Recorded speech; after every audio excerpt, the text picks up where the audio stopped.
I want you to think back to the first time you ever remember being truly afraid. What was it? Does it stick with you today? This is the sort of thing that we talk about on the House of Asher. Won't you join us?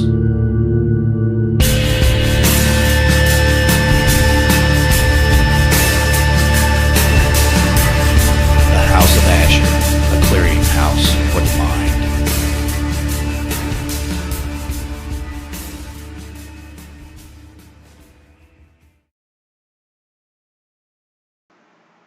I bid you welcome to the second episode of House of Asher. I'm your host, Steve Asher, and I was going to touch on something kind of personal. I'm in the processes of getting some guests and things like that, and having people write in some of their personal fears and things that kind of galvanized them one way or the other, and through their view of the world and this and that. But what I was going to talk about was there were a couple of movies. I've obviously been like a movie buff since forever. There were two movies in particular that really got me. There's the 1972, I believe, movie Gargoyles, and it's one of those kind of cult films. You either really like it or you don't. It had like a pretty cool cast involved in it. Jennifer Salt, which not a lot of people know her other than from this film, but she's been in a lot of other stuff. Bernie Casey, the principal from the Black College, Black College fraternity in Revenge of the Nerds. This, I believe, was one of his first films. Didn't know that for years, obviously, because Revenge of the Nerds didn't come out forever. You had Cornel Wilde. He played the Doctor, which was the father of that Jennifer Salt played. And basically, the layout was this doctor who's kind of studied anthropology and ancient cultures, and just an all-around kind of guy, which he always sort of sounded like Bruce Bannon or something from Johnny Quest. One of those guys with a voice like this. Hey guys, let's go investigate this strange ruins. So anyway, this guy had just come back from somewhere in like Brazil, checking on like flying snake gods or something. So anyway, he lands his daughter, Jennifer Salt picks him up. So they're going back, they're winding through a desert, and they come across this place, actual gargoyle skeleton, and it's one of those roadside deals you see popped up, it's a little tourist trap, and he's like, nah, come on, it's like, it'll be fun, let's have some fun with this, we never really kind of loosen up. So they stop in there, and they're talking to this old guy, and he's showing them, like the little mermaids, that they piece together with this and that, or, supposed pixie, this and that, and whatever, any sort of half-baked, sewn together cryptozoology type thing. Not to say cryptozoology is that, but he was trying to play it that it was that. He was just trying to huckster some stuff on these guys. Well, the doctor was done with that. He said, well, it's time for me to go. Got other stuff to do. Sayonara, see ya, goodbye, auf Wiedersehen, and whatnot. Well, it's starting to get dark, and of course, they're wanting to get on the road. Well, the guy said, well, look, if you agree to split half of the book money with me, and I believe it was my picture on the cover and all this and that. The guy, he felt he wanted to be vindicated in having this. Well, it went on, and finally the guy said, sure. He knew he was going to poo-poo this thing out. He knew he was going to find something put together with frickin' deer and some sort of weird monkey bones that he got from some freaky auction black market thing. So anyway, he takes him into a creepy barn because, I'm from the South, and God knows nothing ever creepy happens in a barn or a shed. So they go into this, and on the back of the wall, he whips down this tarp or whatever. There's this great big, like 8 foot, 9 foot tall wingspan, probably 15, 20 feet wide, skeletal outline of wings and what appears to be a giant gargoyle. And it's like, right. He says, no, this is real. This is real. So anyway, they're trying to hammer this out. And the guy says, no, you're just going to steal my idea. You know, this old guy's sort of chewed up anyway. So, well, and so everything starts rattling across the ceiling, right? And they hear this across the shed metal.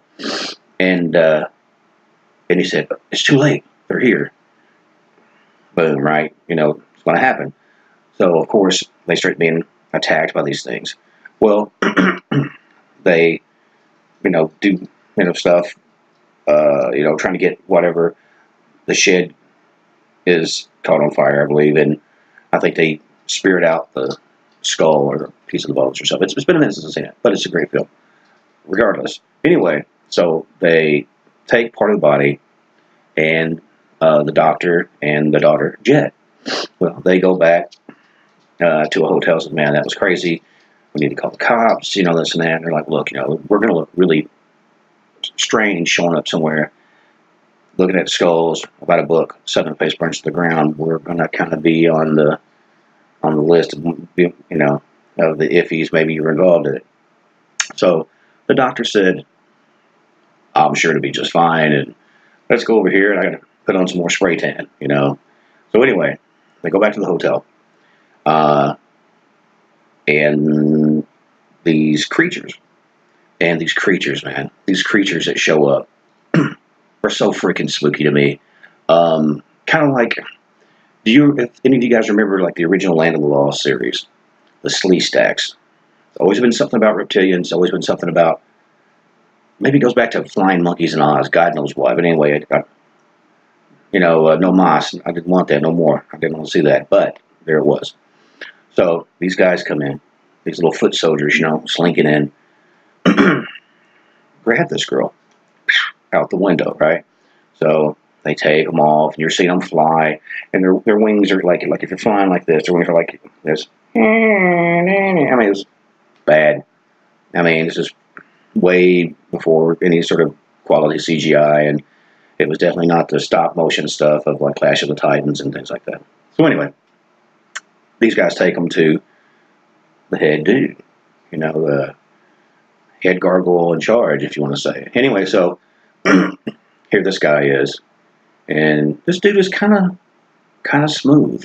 He talks a little bit like he's speaking to a fan. His voice is a bit like that. It's modulated weird. And she says, what do you want? And he's like, well, I want to read. So suddenly it turns into reading Rainbow, but, with snakes. But not quite. So anyway, they're talking about this and that. And he said, for thousands of years, we've been forced to live underground. And he gives a spill about, he's monologuing. Oh, the problem with this and that, the humans of this world, and blah, blah, blah. And he said, well, I needed you because we need to breed. Not good. Not good. Not good for Jennifer Salt anyway. So pretty good for him because that's kind of a catch. So this is going on. He's trying to get her to teach her to read and all this. So in the processes of this, Dr. Daddy is on his way to try to save her, right? And he's trying to locate where these caves are and all this and find out the legends of it. So anyway, this is a problem for Mama Gargoyle. Mama Gargoyle's been watching that going, oh, I know you just didn't. And yeah, he just did. So there's a love triangle between Jennifer Salt, Revenge of the Gargoyles, and Mrs. Gargoyle if you're nasty. So it's all coming together like this. And at a critical moment, the mother gargoyle is like back and forth and do this and that. So anyway, Daddy swoops in, we're doing stuff and flames all through the caves, and all the baby gargoyles, cheep, cheep, cheep, boom, they're getting smoked. Well, but at the end, what happens? You see Daddy Gargoyle, and I think he had Mama Gargoyle too, and off they fly, work, work, work, work, work, off into the night. You ask, why does this scare me? I have no idea. It just struck me in a way that something about creepy flying lizards, not cool. Didn't like it. It made me when I was really small. When I'd get outside, I would look around. I'd watch up in trees. Man, if I was anywhere near rock outcroppings, forget it. Sundown, I was heading to the house. If I was kind of close in my yard and had some street lights and whatever, at least I was on a county road. But yet and still, yeah, if I heard anything, no, I'm out. So, all right, the second thing I was going to tell you about, The Exorcist, which I believe was in 74. Understand, I was born in 69. And so I was young. I was pretty young watching these movies. Now, whereas Gargoyles was like a made-for-TV movie, with elements of like Kolchak the Night Stalker and some of those early, lower budget, to be honest, type movies. So, but The Exorcist, man, whole nother game. The cinematography, the movie scores, the way they set up the tension and the long shot camera angles, and man, just there was nothing like it. William Blatty, which is the writer and also who did the screenplay, they really pulled it together and scared the crap out of me. And I've always been scared of the concept of possession. I've always been scared of the concept of losing control like that, and something taking over you and making you just do crazy stuff you would never do. And when I was a little boy, we had a small little house. Like I said, there had been 7 of us. I was the youngest of 7. At the time, there was myself and I think 3 other brothers and sisters living in a 2-bedroom house. It was small. But we would go through our small kitchen. I can remember it. Go through your small kitchen. There's a long little laundry room slash bedroom at one time for my sister. And then you hang out left to the restroom. Well, right above here in the window, or not above, but right above the window rather, coming out of the kitchen, there was an opening in the ceiling to get up there for whatever. I don't know if exactly it was a breezeway or just an access point, probably just to make sure there's no leaks and whatnot. Well,